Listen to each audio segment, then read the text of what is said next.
Hola, cage fighting connoisseurs. This is KidNativeBloodyElbow.com, joined once again by Zane Simon for the sixth round of UFC Fight Night, Salt Lake City. Yair Rodriguez, Alex Caceres, split decision. Rodriguez edges him out in what was supposed to be a fight full of fireworks, but ended up, there were plenty of fireworks. It was just sort of inconclusive. And at the end of a long, long night of not entirely satisfying fights. Thoughts, Zane Simon? Yeah, I mean, it like the last fight was cool and interesting and fun to watch, but like I saw a lot of people really loving it, and I gotta say, maybe just coupled with this card as a whole, which was a drag, it also to me was just kind of like it was more exciting than Marina Moroz versus Danielle Taylor, but it had that Well, feel of a ton of stuff thrown and very little landed.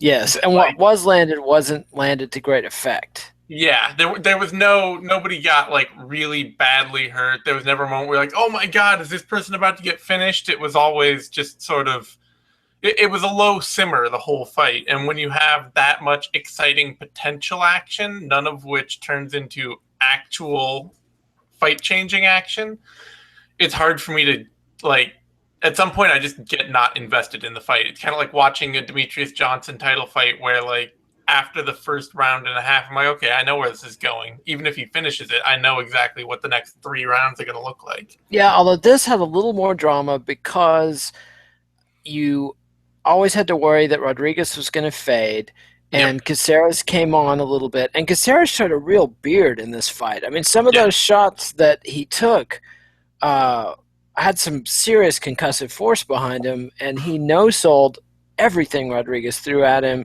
It didn't look like he was phased really at all in the entire fight, and he got caught with some shots, and both guys put on some very creative striking performances. I mean, I was sitting there thinking, if you had told me in 1995 that we would be seeing fights like this, I would never have believed it, and I would have at the same time been like delighted and surprised. I mean, there was some cool Yeah. shit going on, and Rodriguez throws a lot of crazy combinations and very effectively, and I think it was a good test for him. He could Oh, fight it out for it five ended up being rounds. a great test for him. Yeah. I mean, and he passed. I mean, it was a split decision on one judge had it for Caceres, but That card is that in a night that a lot of people were complaining about some scorecards, that was by far the worst scorecard of the night. 49-46 for Caceres is an abysmally bad scorecard. yes, that was a way off from any sort of sane thing. But where does Rodriguez go from here? That's kind of a question for me. On the one hand, he showed what I was incredibly impressed with is at altitude, 4 or 5 rounds. Yeah, he slowed down. Yeah, he was tired by the fifth round, but he still threw an insane amount of volume. And for his style, like his cardio is just absolutely off the charts ridiculous to be able to Yes, throw that kind of volume for that long at and, altitude. And in the yes, fifth round, I still thought he outlanded Caceres. I mean, he still won that round to me. yeah. I thought he won the fifth round more clearly than either the third or fourth. I could see either of those possibly going for Caceres, but not the fifth. Um, Yeah. I'm looking at the rankings right now, and the Korean Superboy is jumping out at me.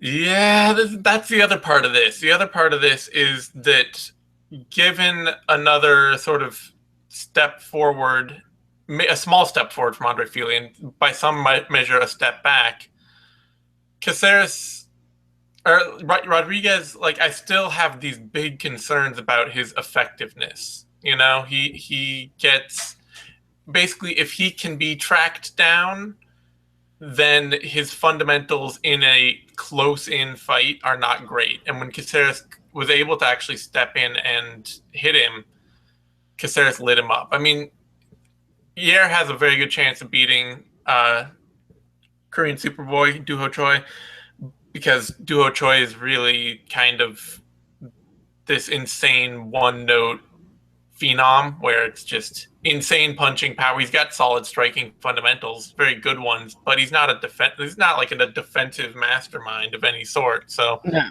no, there's not at a all. chance that Yair could easily crack him, but at the same time, it's also like I think Duho Choi would not. I don't think Alex Caceres would have lasted 5 rounds against Duho Choi. It seems unlikely. It seems unlikely. And also, if Rodriguez let himself get caught flat-footed with his back against the cage, and Superboy caught him with one of those straights, that would not be. He would not be laughing that off.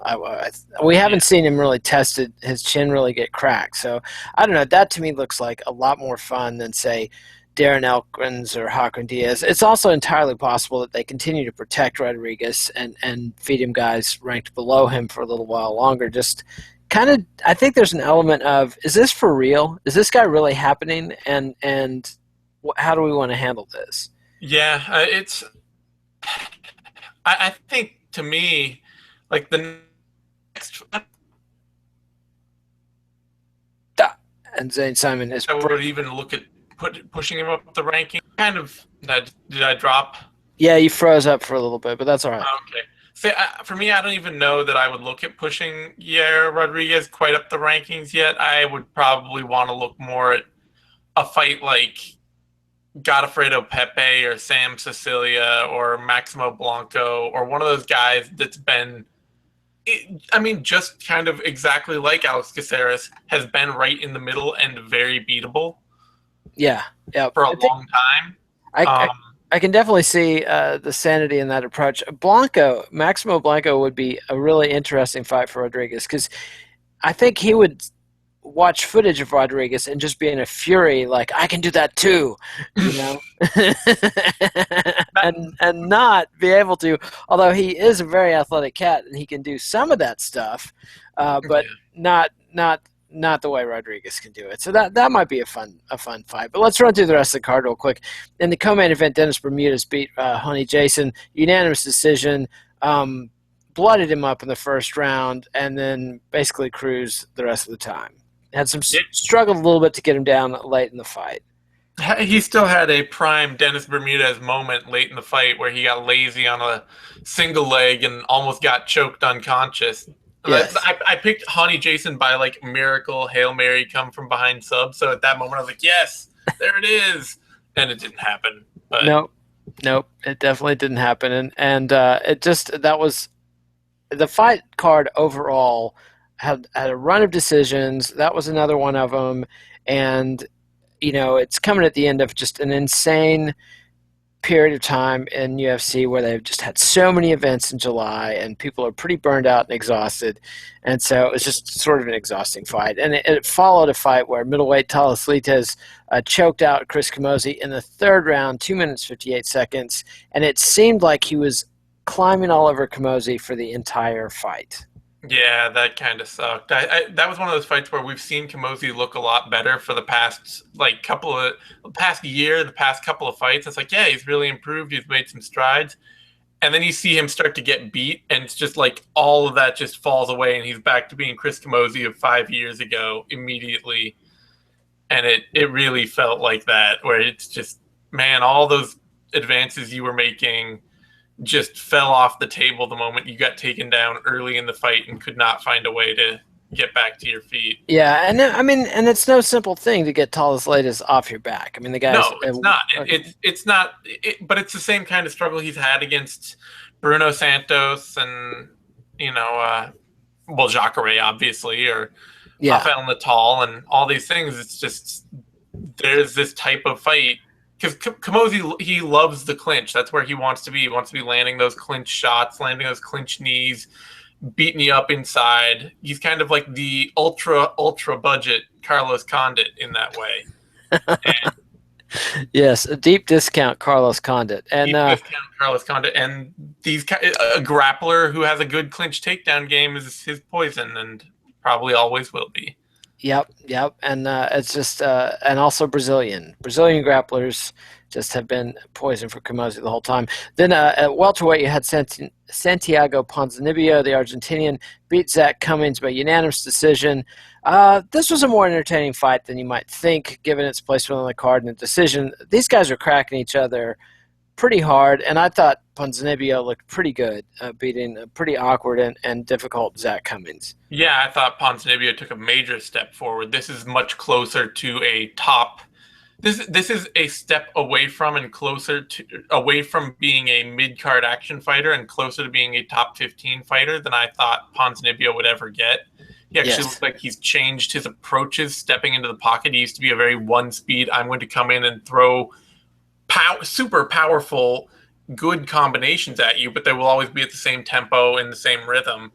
And this fight, he really changed his angles, changed his approaches, mixed up his entries, and he had Cummings just kind of flustered all fight. Yeah, but I think Cummings' style is so awkward that Ponzinibbio had to do that. I mean, the fact that they were opposite hand fighters, which he turned to his benefit, landing some big right hands on Cummings. But Cummings is just an odd guy to fight, I think. Yeah, Cummings is super tough, has a really awkward style, has a really good natural feel for fighting. Like he's generally had a good rhythm, good ability to step in and out, change speeds, change ranges, do things that even though he's not a very technical guy, they make him a very dangerous fighter. And Ponzinibbio just was careful and picked him apart and really came in with the right plan. I didn't think Ponzinibbio was frankly kind of capable of that. No, I didn't either. He's continued to impress me over time. Then you had middleweight Trevor Smith beat Joe Gigliotti.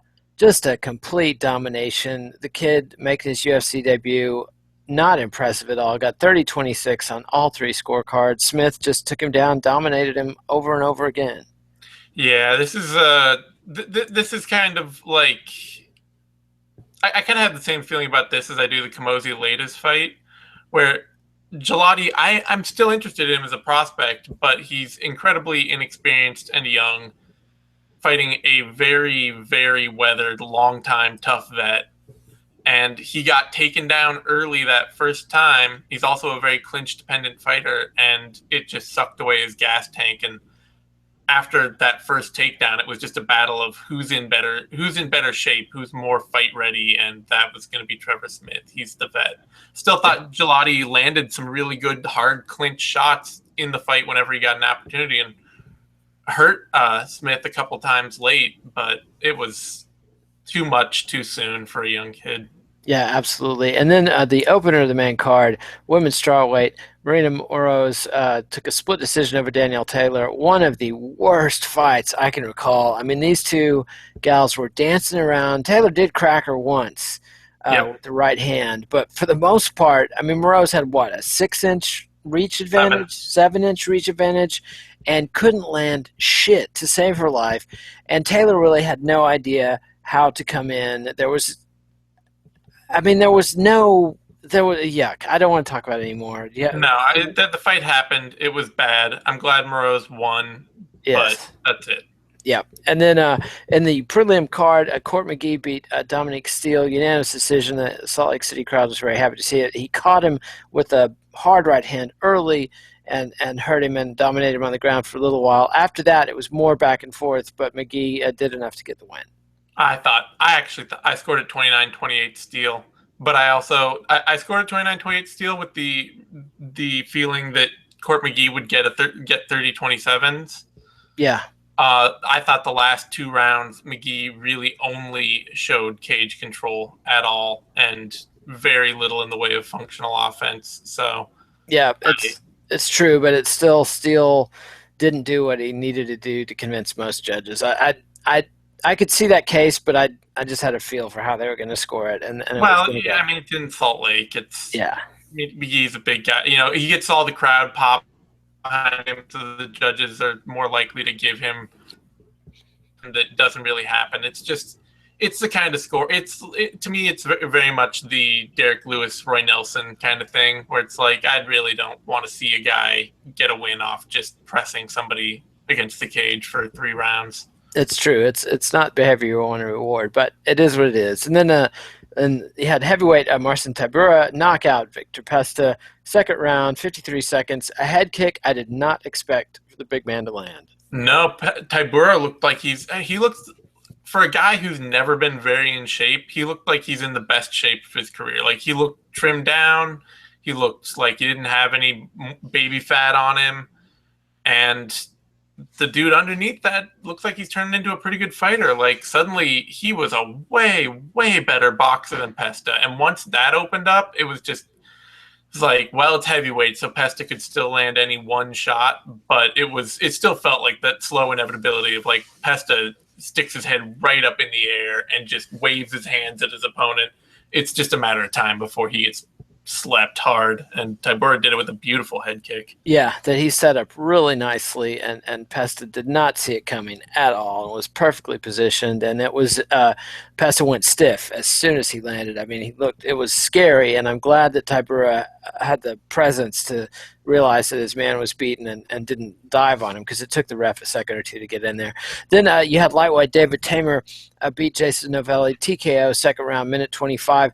There was a run of 3 fights here at the beginning of the prelims. It was pretty fun, and this was one of them.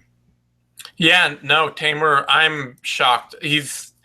Apparently he's a pretty accomplished kickboxer prior to his MMA career, and he looks like he's instantly translated that into being a really decent MMA fighter. Much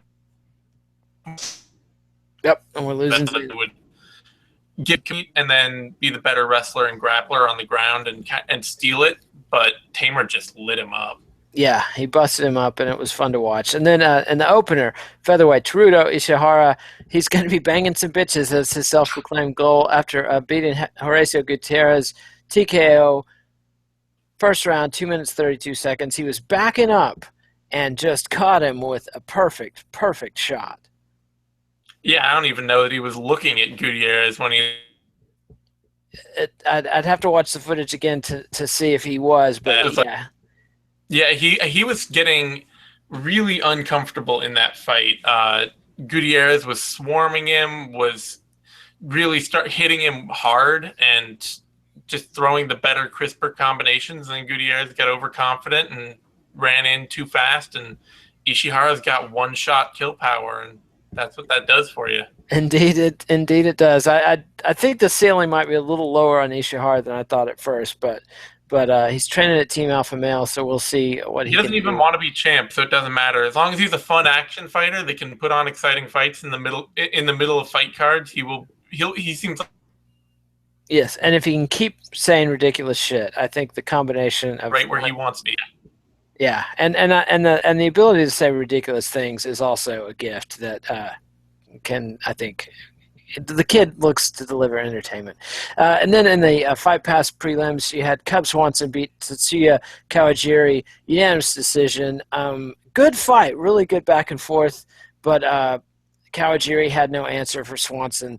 Couldn't impose his game enough to get the decision. So a big win for Swanson, and possibly beginning of a swan song for Kawajiri. Then in the opener, you had heavyweight Justin Ledate beat Chase Sherman, a unanimous decision, 30-27 on all 3 cards. These 2 guys just headhunted the whole 3 rounds, and it was fairly entertaining. Looks like we've lost Zane Simon. Have I lost you? You back? Am I not? Am I gone? No, you're here. Keep talking. Anything to say about those 2? Swanson, Kawajiri, what do you got to say? I kind of felt like both of them are declining a bit. Kawajiri just faster than Swanson. Yeah, he's older. Yeah, Kawajiri's older, has fought longer, but Swanson got hurt a couple of times bad in that fight. In a way that a lot of people didn't expect him to get hurt. He almost got knocked out. Yeah, Kawajiri had some pop in his hands, and it was a really good back and forth fight. I mean, both guys put on a showing. Kawajiri, the Crusher, a legend for fans of the old school Pride fights, big rival of Takanori Gomi back in the day, but it just seems like his day has come and gone. But anyway, back to the main event. Yair Rodriguez beats Alec Caceres, Bruce Leroy, 5 rounds, decision, takes it on 2 out of 3 cards, and I don't know. It wasn't a Cody Garbrandt kind of breakthrough performance, but it was nice to see him given a headlining slot to Rodriguez. Shows that they're committed to him as a future star, and somebody I'm very interested to see. Although I think the ceiling, like you just think about him going in there against Frankie Edgar or Jose Aldo or Conor McGregor, and I don't see good things happening for Rodriguez. I don't know. I'm of 2 minds of this. It may be that we don't see Yair hit his first horrible spot of trouble until he is like in title contention. You know, it Yeah. could be the sort of Conor McGregor thing where he gets just the right path to the belt, and then once he's fighting for the belt, or in Conor's case, fighting Nate Diaz, you're like, okay, actually, there are a few problems here.